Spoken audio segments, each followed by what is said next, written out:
اهلا اهلا يا فنانين، يا رب كلكم تكونوا بخير. الفيديو النهارده مهم جدا للناس اللي بتحاول تعمل تدرج من الالوان الخشبيه بشكل مرتب ومظبوط. طيب انا دلوقتي مثلا هبدا اني اعمل درجات من اللون الاخضر، فهختار درجتين من اللون الاخضر الفاتح بتاعي. اللي انا عايزه اوصل له هو لون اخضر برضو، يعني درجه من درجات الاخضر الفاتح. اوكي، فهبدا بالاخضر الغامق، اللون اللي انا اخترته غامق، هبدا اعمل منه هو نفسه درجات. وطبعا نركز كويس قوي على اننا بنعمل في المساحه اللي فيها غامق، او بمعنى اصح المساحه اللي فيها ظل او اللون فيها قوي، ببدا اعمل عليها طبقات من التظليل من التلوين لحد ما ابدا اطمس او اخفي المسام بتاعه الورقه بتاعتي، اغطي مسام الورقه بتاعتي على قد ما اقدر. وطبعا هنرجع تاني للفيديو اللي قبل كده ونقول ان احنا عشان نرسم بالالوان الخشبيه لازم ان احنا نختار ورق يكون اصلا سوفت، يكون يعني في ورق بيكون خشن قوي، ده الغالب بيكون للالوان الووتر كولر والالوان الاكليريك والبينتين عموما. وفي ورق بيكون ميديوم ميكسد كده، ميديوم مش ناعم قوي ومش خشن قوي، وفي بيكون سوفت خالص.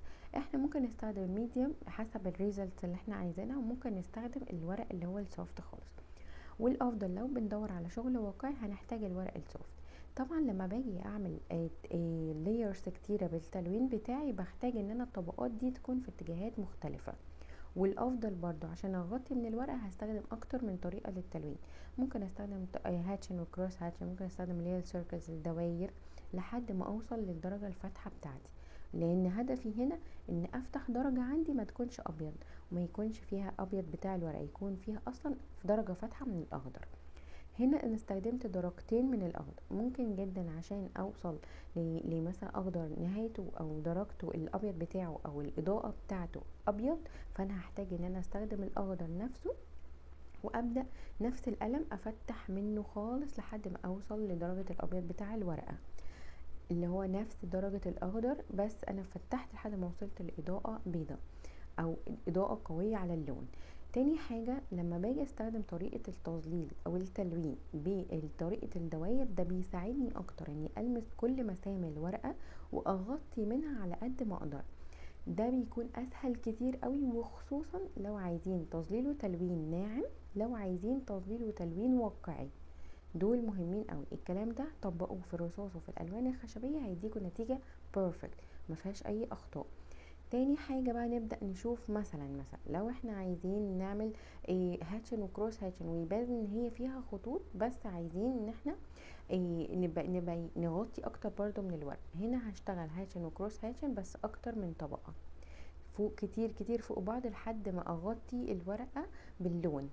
اوكي كده، دي اهم حاجة. تاني حاجة القلم ضروري يكون مبري كويس، لان القلم لما بيكون سنه مدبب وفي نفس الوقت بيكون قائم على الورقة مش مايل، مش ماسكاه بطريقة مايلة، بيساعدني اكتر ان انا اوصل للمسام الغائرة بتاعة الورقة، فبقدر اغطيها هي كمان من اني اكون ماسكه القلم بشكل مايل او السن مش مبري كويس، فما بيساعدني ما بيوصلش للغائر بتاع الورقه، فبيظهر معايا نقط ابيض كده جوه التلوين بتاعي.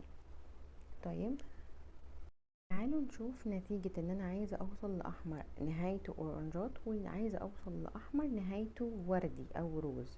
طبعا هختار درجة قلم من الاحمر الغامق، بس يكون الدرجة دي فيها مشبعة اكتر بالاحمر، مش مشبعة اكتر بالاورنجات او الاصفر.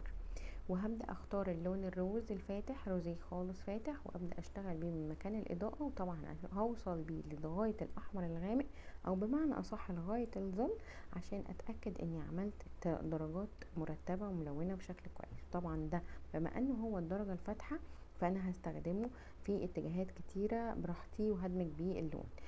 هنا هنرجع لنقطة مهمة قوي، ان الجسم اللي انا بشتغل بيه لو عايزة ادمج واخفي خالص النقط الابيض عندي اختيارين. يا اما ببدأ التظليل بتاعي الغامق والفاتح بتاعي اساسا خالص على الجسم، باني اعمل درجة، افتح درجة من اللون، يعني مثلا لو احمر هختار روز او اورنج فاتح او اصفر حسب النتيجة اللي انا عايزة اوصلها. يا اما ببدأ في الاخر خالص بختار افتح درجة من اللون ده واعمل بيها الدمج بتاعي، ساعتها بوصل لدرجة واقعية الى حد كبيرة جدا كويسة جدا. وطبعا وصلتوا للجزء ده من الفيديو، اتمنى تكونوا استفدتوا. اكتبولي في التعليقات ايه المشاكل التانية بتواجهكم في رسم والتلوين بالالوان الخشبية، وما تنسوش تعملوا لايك وسبسكرايب. باي باي يا فنانين.